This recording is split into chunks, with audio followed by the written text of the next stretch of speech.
schools are increasingly being encouraged to move away from a one-size-fits-all model of education, being asked to think about ways in which the curriculum can be personalised to best meet each student's needs. In this programme, we look at how one school in Bristol has developed a radical approach to personalised learning and formative assessment. Does that represent the redshift there? John Cabot City Technology College is currently working towards academy status. The school has created its own skills-based curriculum in Year 7 to prepare students for lifelong learning. The school's approach to personalising learning really depends upon how successful we are in Key Stage 3. And certainly the programme we put into place in Year 7 is a major part of that. We've taken the decision to suspend national curriculum in Year 7 and replace it with a Learning to Learn programme, which all of the students do for the whole week, for the whole year, and it's been hugely successful. One of the important parts of it is the links that we make with businesses and industries who support us in that programme. And many schools will have those kind of initiatives taking place with older students, but we do that with our youngest kids here. As part of their latest project, Year 7 pupils are visiting a leading department store. What do you think? Doesn't she look beautiful? This is no shopping trip, however. They've come to get an inside view of how the store is run and to get the lowdown from staff on how products are marketed. We choose the selection we think would be good for our customers.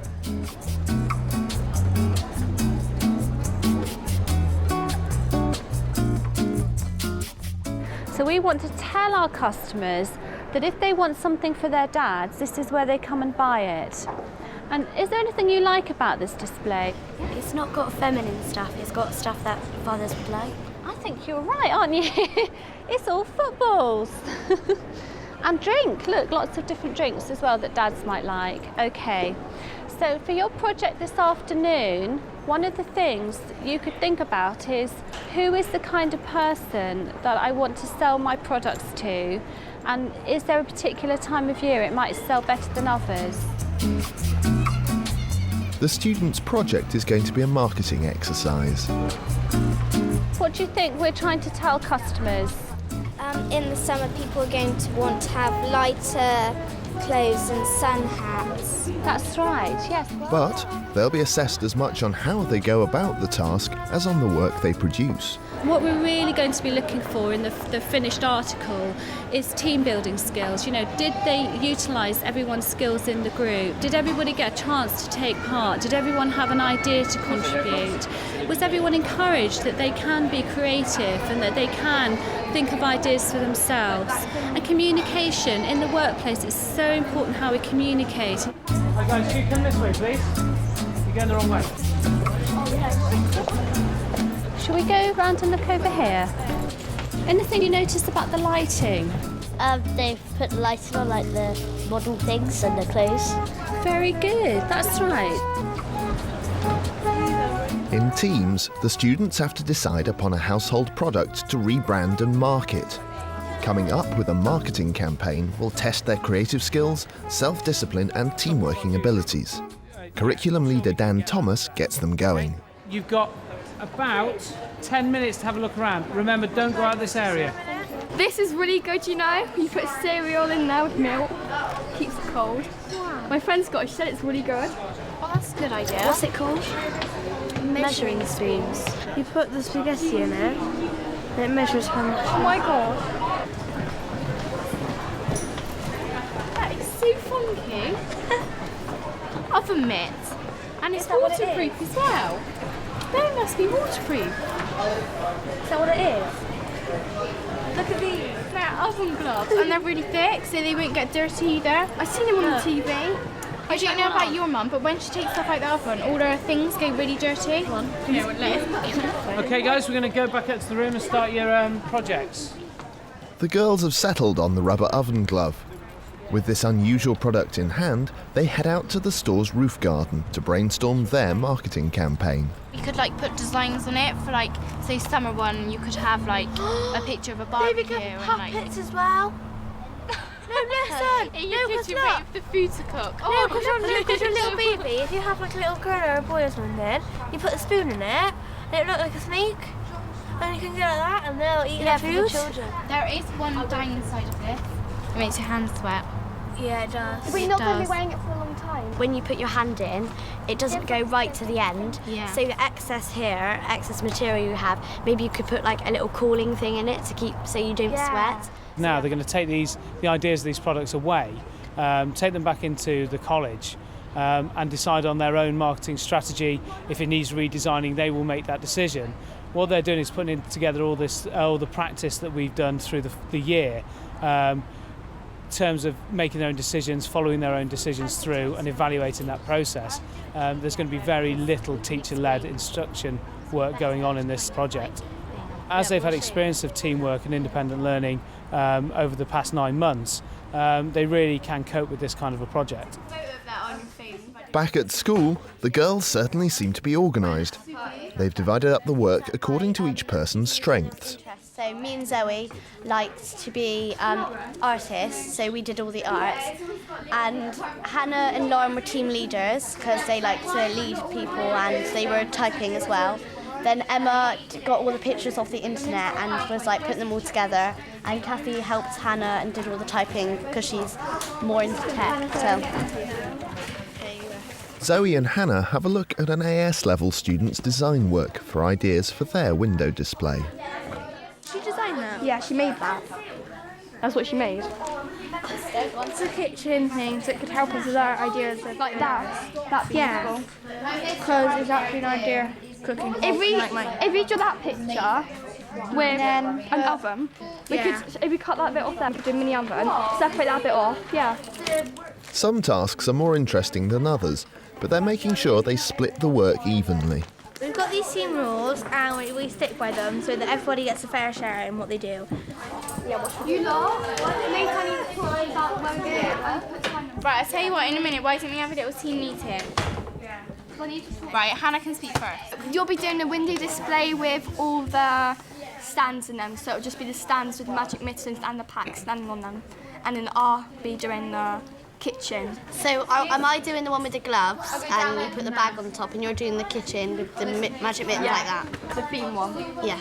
So how about you two work together, us two work together, because it's going to be working in pairs. Shall I type up the description on the computer? Yeah, once I finish doing, I've really got to type like that and you can do that. Okay. As our group, I think we're working quite well because if you look around, the others are like just cutting things up and we've already, like Hannah, she's got it all well organised. We've had a few arguments, but I suspect every group has. But we've sorted them out and we've got a really good amount of work. And I think, and teams, we've all done our fair bit of work. Right, so shall we photocopy some of this? So if we Projects like this develop interpersonal skills and encourage independent learning. These abilities are key to students getting the most out of personalised learning throughout the rest of their school careers. Right, that mind map was finished a long time ago. Every marketing campaign needs a slogan, so how will the girls rebrand the humble oven glove? Magic Mittens, magic cooking! Okay then folks, today we're going to be revising Module 2 of the Gateway Science. A personalised curriculum will only benefit students if teachers know each child's strengths and weaknesses. Okay, so we've prioritised these according to your self-assessments. A couple of years ago, science teacher Mark Allen re-examined the methods used to gauge individual understanding in class. Teachers weren't getting a clear enough picture of how each student was doing. Mark and his colleagues developed a computer program enabling students to assess their own understanding. Students which are green will support students which are amber and red. Okay, talk them through the learning objectives using the resources on DeepAFL and those in front of you. The system DeepAFL, what it stands for is for Digitally Enhanced Evaluation and Planning. And it was born really from a re-evaluation of the relationship between teaching and learning and assessment for learning. We realised that traditional assessment for learning techniques were pretty much inefficient in that not every child or every student will actually get involved. They'd be left out of the process in some way, shape or form. So, for example, traditional question and answering techniques at the start or at the end of a lesson, not every student either chooses to get involved in that process or just naturally doesn't become involved. And so that little bit of feedback doesn't make it to the teacher. So the bottom line is that using last lesson's assessments for next lesson's planning was not really that possible, but it has become possible with Deep AFL. This is my self-assessment. This is for Module 2 of Physics, and it lists all the topics in Module 2. So you've got all the topics down the left-hand side here, and then here is how I feel about these topics. And I can change that every time I go onto it, so I can update it when I've got better at something or if I don't understand something. And I select my level, either I can do it, I can't do it, or I think I can, I'm not sure. And then once I've updated my progress, it goes onto the system. And then if I'm a red and I don't understand it, I can check and press check. And it will show me who in the class does understand it, so that I can ask them if I get stuck and they can show me how to do it because they've already got it on green. And then if I can't speak to a classmate, I can click on the topic and it will take me to a hyperlink to go onto a website or an activity, which will show me how to do it and teach me the work that I don't understand. From a teacher's point of view, on the teacher's console, it's possible to prioritise your learning objectives about what it is that you're going to teach next lesson. So lessons are not necessarily any longer a lesson-by-lesson scenario whereby a teacher is forced to actually follow a scheme of work. It's now become one which is more driven by the needs of students.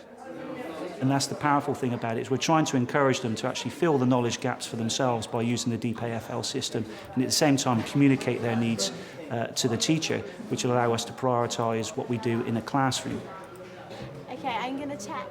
The system presents students with different ways to fill their knowledge gaps, giving them more responsibility for their own learning. My good friend Sarah should be able to explain it to me. Let's go and find it. Okay then. How do scientists detect comets, like using their redshift or something like that? I don't really understand it. Could you help me? I think they use satellites and stuff. Satellites, yeah. If we're looking at what one? 35. When a planet is further away from Earth, I think it goes into the redshift, so you can, and that's like when it starts. So is the redshift the infrared wave? Yes. So they produce like electromagnetic waves, is it? Yeah. Yeah. Yeah, and then is that why it's called redshift? Because it's infrared waves, yeah? Yeah. And then you can see that they've moved further away from the Big Bang when they expanded from the Big Bang. And they're still expanding now. The universe is still expanding now? Yeah. Okay, I understand. We're actually trying to develop the ability to self-assess. That self-awareness of what you do know or what you don't know is actually quite a mature characteristic. And the ability to self-evaluate is one that we're really trying to encourage. It actually ties in quite nicely with the work that we're doing in Year 7 with the competency curriculum. So it's by choice that we've actually chosen to use self-evaluation as opposed to another online test. Well, it was first set up at the start of Year 10 in September, and we were told about it by Mr. Allen, but we didn't really know what it was, did we? But then, because of the interactive whiteboards, you could brought it up on the screen and went through it on the screen so we could understand it. And first of all, we didn't really use it very much. No, but we do it for our chemistry and biology as well. Yeah, for all our science and stuff. And now, because we start to understand it now, we use it more. And now Mr. Allen uses it for revision classes so that he knows what to prioritise and stuff. So it's really useful to us for our exams. It feels better having your friends explain it to you, I reckon, because it's different instead of sitting in a class and having the teacher stand at the front and explain it to you. And you can use the computers as well. It's just a better system, I reckon. Year 10, listen please, can you log off the computers? Next time what I would like you to do is for next time, I want you to update your self-assessments for Module 4, okay, which are actually on Deep AFL now. So go home, update the self-assessments, okay, and then this will inform me of what I need to teach next lesson, okay, or what to prioritise. So if you could do that, That'd be great. Okay, off you go. Right, John, time for our mentoring again now. So this is... The self-assessment process is augmented by a mentoring system that helps students identify weak spots in their academic performance. In the past, students may have found themselves labelled as a student who just is a disillusioned student. Now what mentoring does for that student is enable them and the teacher to understand exactly where it is they're struggling. This means that they then know how to go and target their weaknesses, and generally if they can sort out 1 or 2 weaker areas, they feel much better about their learning anyway. So we talked about English last time. We read just now that it was a bit of a struggle so far, and you weren't too confident about where it might go in year 9. Yeah. How's that? Talk to me about how's that going now? That's fine. My teacher, Miss Gannon, she's like saying that I've got a higher grade, that I'm doing better, and I asked her if I could move so I can do even more better, because I've like other boys are like distracting me, so I moved to another table and now I'm doing fine. So you asked her if you could move? Yeah. And she was okay with that? Yeah, she was fine with that. And you're feeling a difference now? Yeah, definitely. Okay, that's really good stuff, isn't it? So let's put it down. Is there any other subjects you want to talk about? You just said your end of year 8 exams, haven't you? How have they gone generally? They were fine, yeah. I struggled a little bit on the maths one, the calculator one, but then I pulled through and then I got a good mark, which was a 5B overall in my maths. And then science I haven't heard from my teacher yet, but English I got a 5B out of that as well, so I'm pleased with myself. So looking at those results overall, your end of year 8 exams and things we've discussed so far, it seems like you're a 5B overall, aren't you, generally? Yeah. Which is really good going, isn't it? Yeah. Middle safe B overall, middle safe 5 overall. Yeah, well, our target of the end of year 9 is a 5, so I've beat that already. I know, and that's what was in the back of my mind, which is brilliant, isn't it? Miss, can I have a book on Brunel, because I'm doing a project about Brunel, please? Sure, it's down here. In years 8 and 9, traditional homework has been replaced by extension projects that allow students to play to their academic strengths through longer pieces of individual work. There's no homework timetable as such, but on our virtual learning environment there are around about 20 assignments, and between year 8 and year 9 I would expect those students to do probably between 10 or 12 of them. But they're extended pieces of work, not always written work. Sometimes they're about designing, sometimes they're about a presentation of some sort. But it's a really good preparation for Key Stage 4 coursework, which is often about extended writing rather than a one-off piece of work. And the completion rates and the quality of the work that we're seeing in year 8 and year 9 around the extension programme is far more effective than when we set traditional homework in Key Stage 3. It's better than homework because you can do it in your own time, and it's an overall project, so you can present it in your own way instead of your teacher saying, oh, put it into your maths book or something like that. So you can do it into a model or poster or like anything else really. We're on the extension assignment account because you have your own account, and here's the options. The technology, you pick one, and from performing arts you pick one. For the first one I've done African tribes, which I've presented in a PowerPoint, and for Brunel 200 I'm thinking of doing maybe a model of the suspension bridge and things that he's invented, and maybe like a sculpture of his face, so it'll be different to the PowerPoint. In addition to the extension projects, students must sign up for an after-school activity once a week.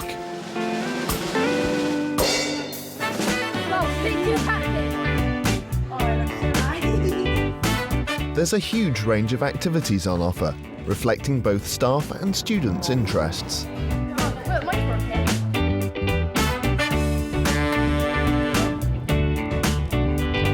By making these activities part of the curriculum, the school recognises the value of each student's abilities, playing to all their strengths, however diverse.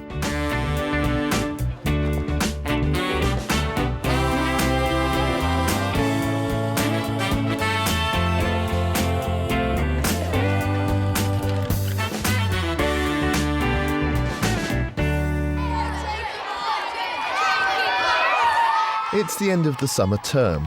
The aero engineering firm Airbus has come into school to launch the final Year 7 design project of the year.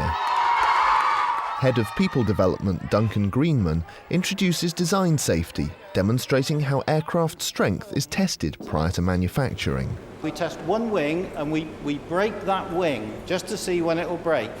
This is a very brief video, you'll need to watch it very carefully. The people who are in schools today, especially around the Bristol area, are going to be our employees of the future. One of the characteristics of the City Technology College is that their kids do understand these essential values of respect, of the need to work with other people, listen to what other people have got to say. And that sort of transferable skill is going to be useful wherever they go in life. The challenge that Duncan is going to set will further develop these skills. In teams, the students are going to be designing and building model aircraft, competing for the longest maiden flight. Before I tell you exactly the materials that you're going to be using to design your planes, I want you to start thinking about your ideas. This is where you be creative. I don't mind what colours you use, shapes you use. You need to make sure that all your ideas, all your creative ideas, go down on this piece of paper. Start off by drawing like a cylinder thingy. And the straw is to get the end. Do you think, Charlotte, we should make that pointed at? Because then it will go through the window. That's more copying concourse design, and I think concourse design works the nose with blue. What I want you to try and do in your groups, in your teams, is to try and come up with a final design or a design you want to make for your aircraft. I think we should just stick to your design because then everybody can join in and give ideas just to one design. Well, I mean, this is a bit of everyone's, really. Yeah. We should focus on the plane, but if we're going to make something to launch it, we should focus on that afterwards, after we test it to make sure, to see if it can fly on its own anyway. So, like that. Right, I'm going to give you 2 minutes now in your teams to think about how effective you have just been at teamwork. Okay, off you go.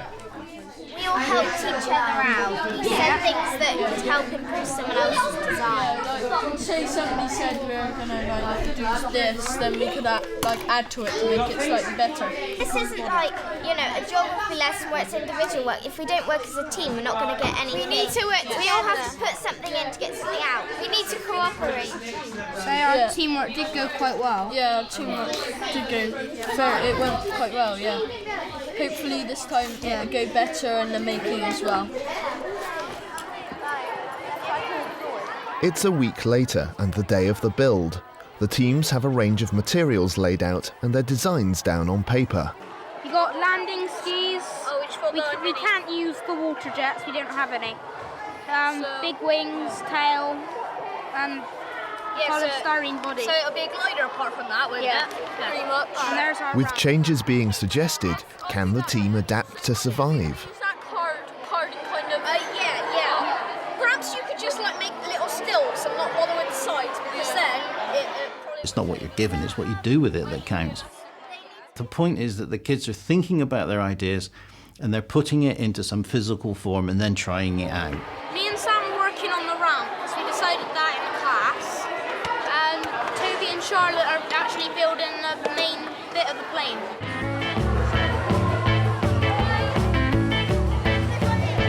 It can only be 50 centimetres deep. That's one. Cheers.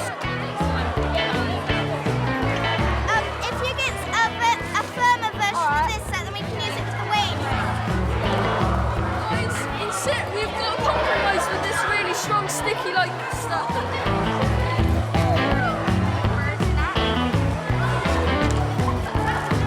But we can't make it too big. Why do we have to make it so big? Well, it should catch more surface area, so it'll glide better.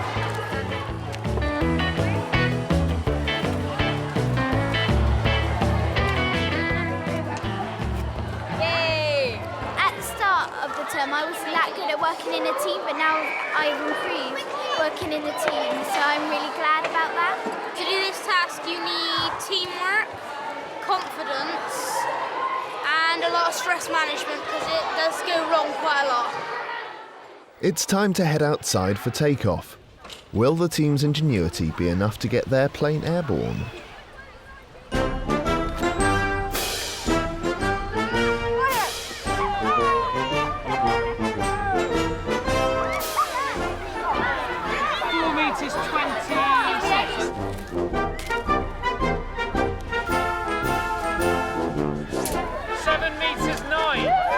2, 5. Oh, yes.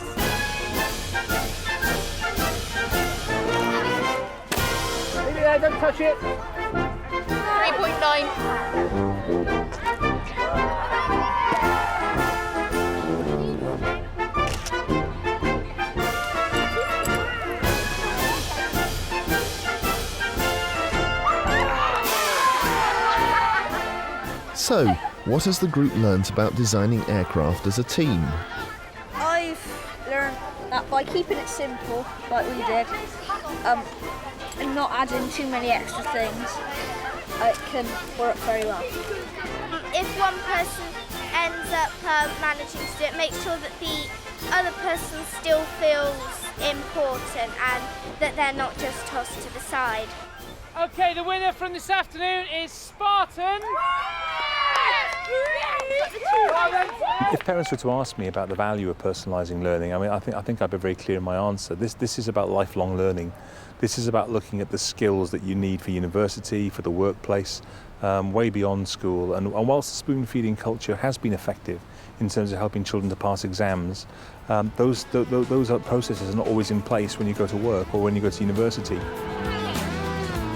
Our programme is looking at the skills which the workplace say they need for the future workforce. How can we begin to do that? And I think if we can start that at the age of 11 in year 7, that gives those children a real head start when they get to 18, 19 and beyond into their adult lives.